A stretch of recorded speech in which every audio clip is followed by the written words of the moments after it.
Welcome to Creative in Tech, a podcast show powered by ReadSpeaker AI.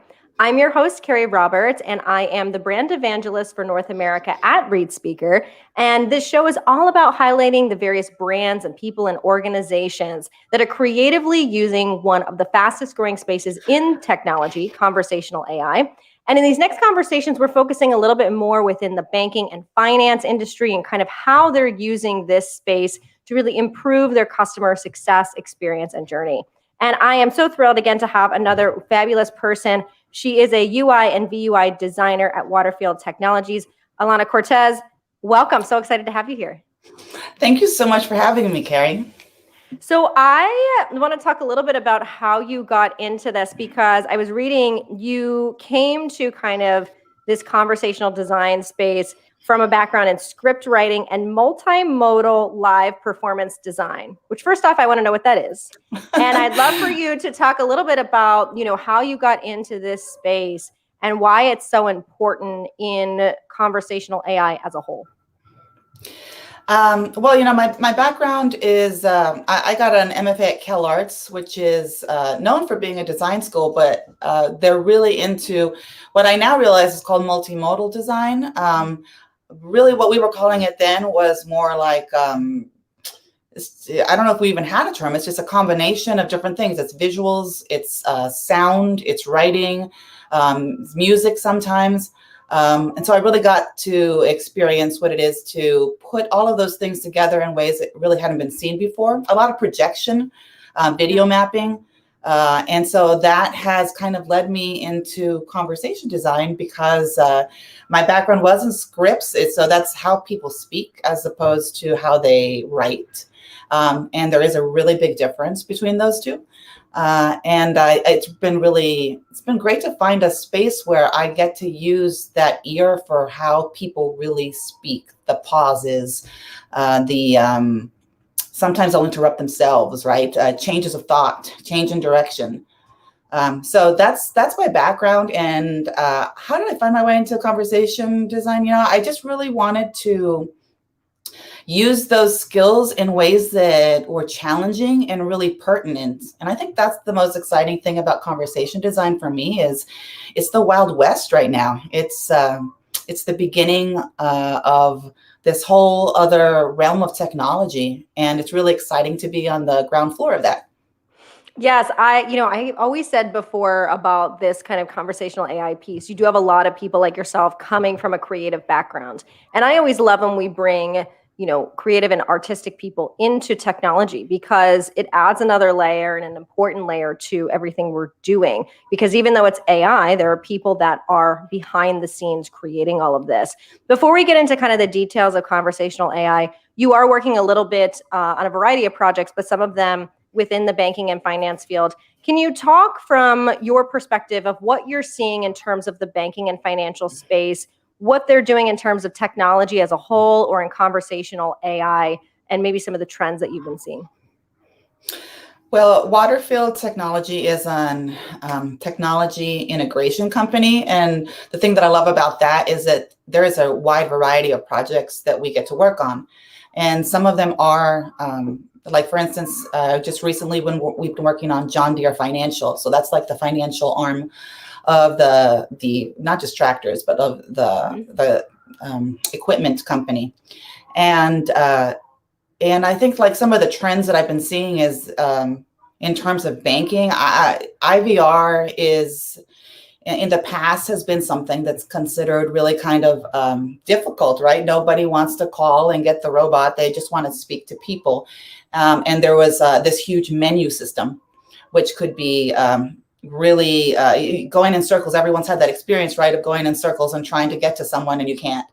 And AI has really transformed that, because now people get to say what they really mean as opposed to trying to guess the word they think the computer is waiting for. And that has really made it so much easier for us to cater to individuals.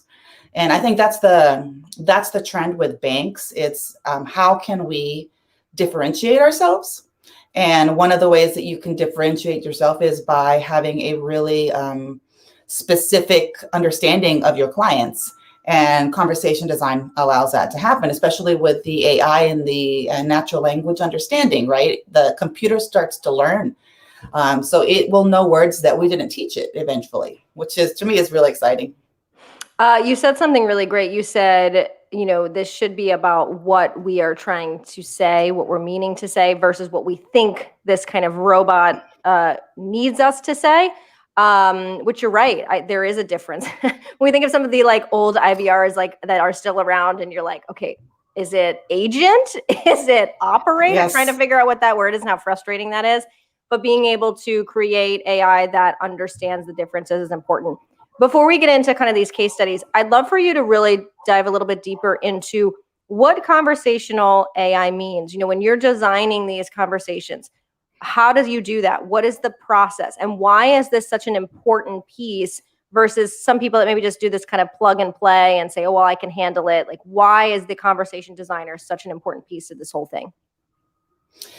Well, the conversation designer is really important because I think there's in the general population, there's this idea that AI is much smarter than I think it is at this point, and that it is kind of omniscient. And that is not true. It's kind of like a child. You have to teach the child basic words in the beginning and context in order for it to begin to learn. And it will learn on its own. But, you don't teach your child how to speak up to the age of 3 and then go, oh, well, good luck with that. We don't need to teach it anymore. It's a constant conversation. And I feel like, especially with conversation design, it's like it is a constant and probably endless lesson in teaching more and more vocabulary. That's foundational for AI, for conversation design. It's vocabulary and a dictionary, creating that. And so that's what the conversation designer does. I spend a lot of time parsing through hundreds and hundreds of phrases and then breaking those down into eventually to an intent, right? But into the symbols that words are, and trying to figure out what people are asking for, what are the patterns in what they are asking for, what are the patterns in what they want, and giving it organization and context. And that is a very human endeavor. A computer is not going to know how to do that. So that's what a conversation designer does. I think of it as actually, it's very technical, but it's also a very poetic thing, right? I'm thinking about symbols and what they mean, and trying to find a meaning that will connect with everyone else that's looking at those words or that's speaking the words. Yeah, I think I've always had a fascination with it. And I think that's why, too, there's this, again, like you said, this creative, poetic piece to it. And it's interesting because you do have, different types of people where some people don't get AI and they say, okay, well, I don't want it to replace humans and it feels robotic. But it's actually being written by humans and it's never going to fully replace, but it should feel like it's a good experience to help either get you to the right person or kind of answer some of those basic questions. Can you kind of speak to that when somebody says, I don't want this to replace, the humans that we have on our team? Yes. I think that in many ways, conversational AI makes the experience more human because it is taking out all of the mindless kind of repetitive tasks that used to go to humans and they'd have to sort it all out themselves and try and figure out how to escalate things, how to take these issues to someone. Sometimes it would go to the wrong person, but now we're able to get really tailored experiences for humans. And this helps the people who are working in the call centers as well, because by the time they get a phone call, they already have a history of what that person has called in about, what they've been talking about, what they want. And I think it's better for everyone all around because the person who's calling in, the customer, is getting a much more human experience. They feel like they're being listened to, they're being heard. And I really believe that the fundamental need of the human is to feel heard. And then Yes. and the person at the call center is getting to have very specific issues that come up instead of having to screen a lot of really repetitive tasks, that's what was happening before, and that's why it could be really exhausting.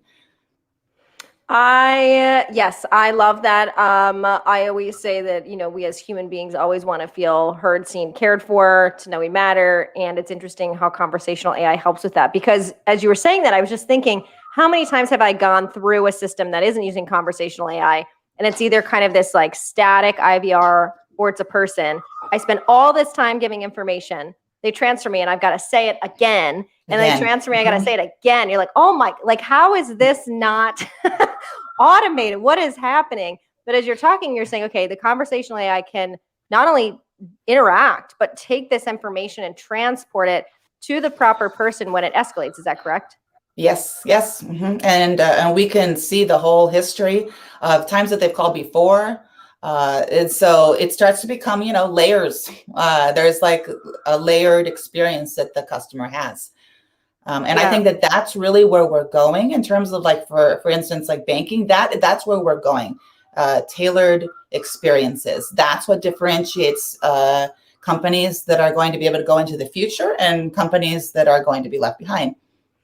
Yeah. So, we are talking about the kind of banking and finance vertical for these next few conversations. And when you and I had connected, you had said, as you just mentioned, we're working with John Deere and we're working with their financial department. So banking and financing doesn't always have to just be separate entities. It could be, okay, we have a large company, we have a huge finance department within our company. To whatever extent you can share, can you tell us a little bit about what the problem was or how you're kind of helping to solve, or if you can't specifically kind of give an example of overall how this could help in a financial kind of internal situation? Well, John Deere has come to Waterfield because they wanted to go from the old-fashioned IVR that we've been talking about with the menu system into something that was more AI. And that was really more, rather than thinking of it as like that whole menu system, it's more like a digital powerhouse is what they become.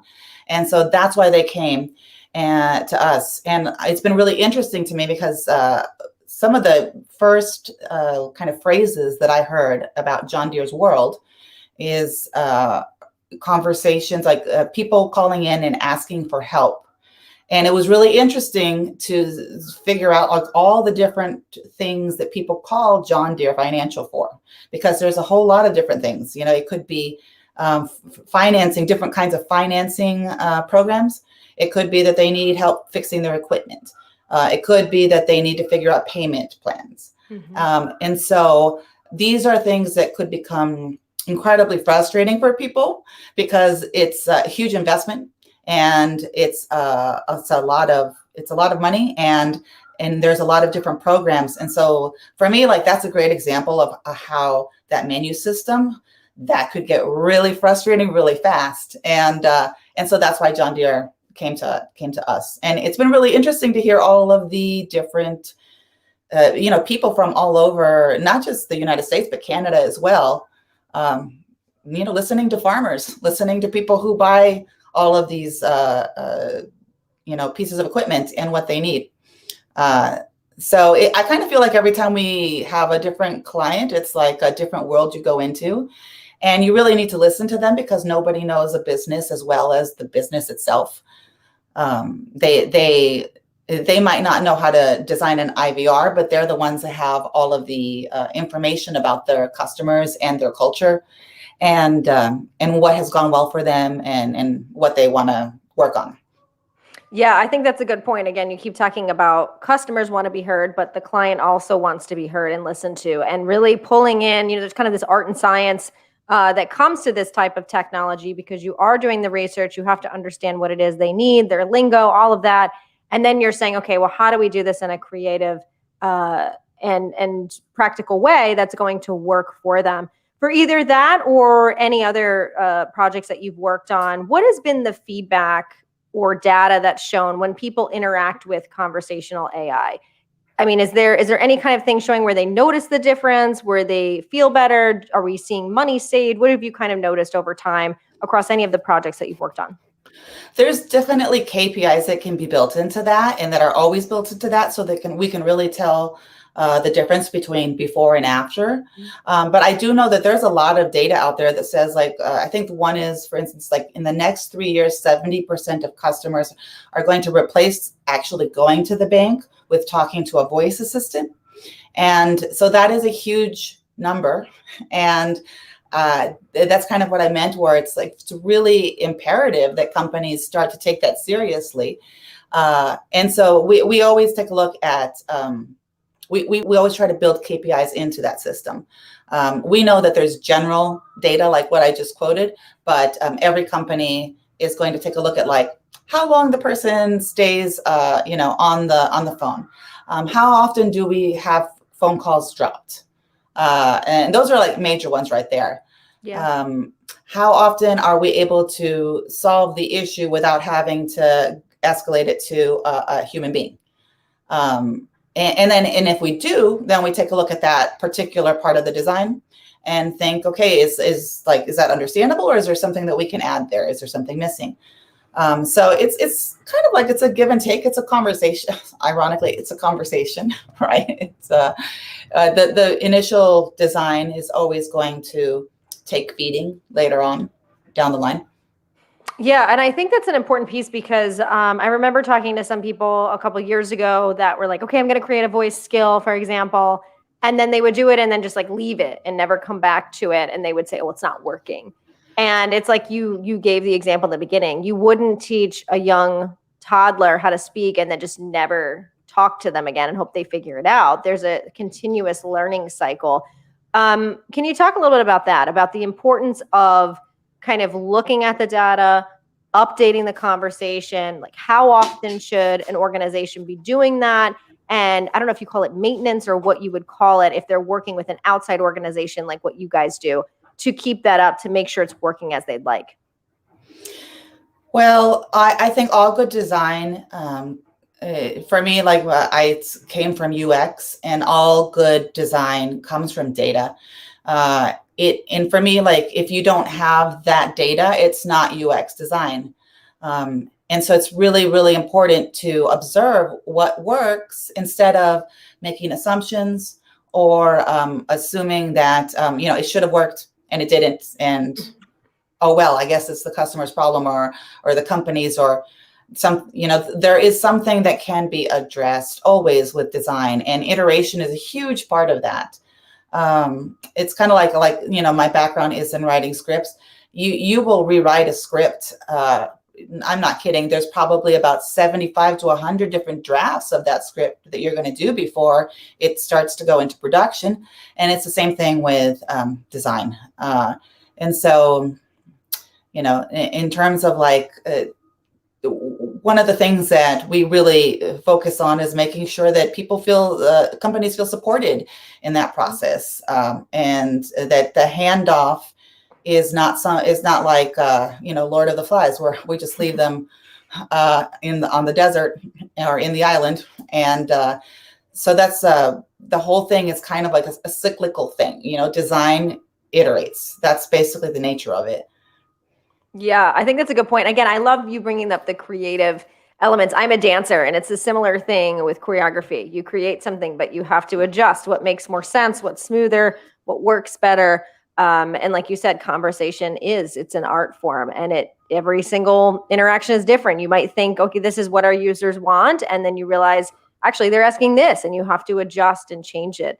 When it comes to things that kind of amplify the brand or enhance the customer experience with conversational AI, such as sonic branding, music, or like a TTS, where we do at ReadSpeaker, we do TTS, and we do kind of these custom voices, or if you have like multimodal and video and all these different things, how does that kind of enhance the experience and the brand, in your opinion? That is such an interesting question, because this kind of goes back to what I meant with the whole Wild West comment. Mm-hmm. There is this whole world that is just beginning to open up. There is so much to be learned and discovered. Things like you're saying, like a branded voice, specific voices that, convey one thing as opposed to conveying another. It's fascinating, and there's really not. I won't try and make anything up. The thing that excites me the most about conversation design is the fact that we don't know all of these answers yet. It's something that we're beginning to discover, and I'm a big fan of Cheryl Platts, the designer who wrote a book about multimodal design, basically. She thinks the future is multimodal design. And I tend to agree with her because humans really do. Humans are multimodal. And so design right now has kind of been kept like separate, like, this is the mobile platform, and this is your desktop, and this is, IVR, and they're all treated as kind of separate. But in reality, humans are constantly moving back and forth between different modes of communication. Although the first mode of communication, that humans really learn with is voice. We have a very, very ancient history of telling stories to each other that kind of define our reality together using our voice. And we've only begun to tap into that in terms of design, which is kind of crazy to think about, that it's like the fundamental way we communicate, and we've only begun to design for it. Yeah. Well, I mean, the challenge can be, like you said, there's so many different ways people speak. There's different dialects. There's different intonations and different slang and all these different things, which make it interesting, but also make it something that, like you said, we have to constantly keep updating or keep working on.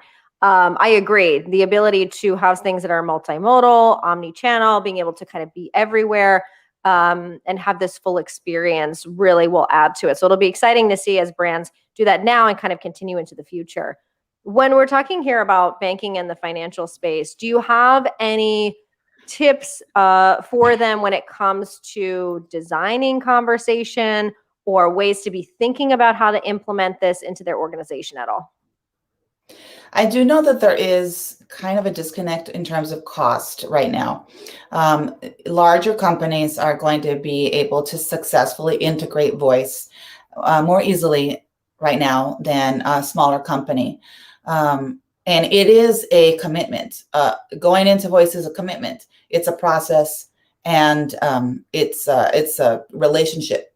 And so it's not going to be something that happens overnight. But in terms of voice, I think the more that we can get specific about people, the better, because I think we've already gone into the huge companies that start to feel very impersonal, and we've had that happen for quite a while. And I think that we're discovering that humans, like I said, humans really want to feel that they are not just a number with this company, that they don't know who they are. And so the more that a bank or a financial institution can cater to the individual needs and desires of their clients, the more that the clients are going to feel like they can trust their bank. And trust is such a huge part of customer loyalty. There are a whole bunch of financial institutions. There's a whole bunch of everything at this point. There's a lot of competition in many different realms of business. And the thing that really makes people stand out is when people feel like they are like they're special to that company. Their relationship means something. So I would say that banks really need to, especially with money, right? It's with money, things that are such basic parts of our security and our feeling, our place in the world. This is something that I think is going to really separate the people, the institutions that succeed and that don't. I feel like one of the number one jobs of a bank, right, is to make people feel that they can trust you. Mm-hmm. I love it. As you're saying, I'm in my head, I'm like, yes, all these comments that you're saying. And I think what's interesting, again, with IVR, when we think about it initially, this was happening, but now we're seeing it more. I always say when we're doing a voice experience, it's generally one-to-one. And so, before where we had IVR, where, again, it's just kind of a quick recording or whatever, we don't know the frustration that the other person has. So now we're starting to get that feedback. And even though it's a large bank or financial institution, the question is, okay, how do we make someone when they're interacting with us one-on-one with our AI to feel a sense of trust, to feel a sense of loyalty, to feel like we care. Do you have any suggestions on that? Because, you can't necessarily control that with a person either. You can try to do some training, but that can't guarantee their mood or their emotion for that day. Any thoughts on how to create that sense of trust for a large organization that's pushing out, but generally it's going to be a one-to-one interaction when they're interacting with the conversational AI? There's been a lot of research on this, on how you build trust. In general, Francis Frey has a really good presentation on it that I've watched, because building trust into digital design is it's important for a lot of different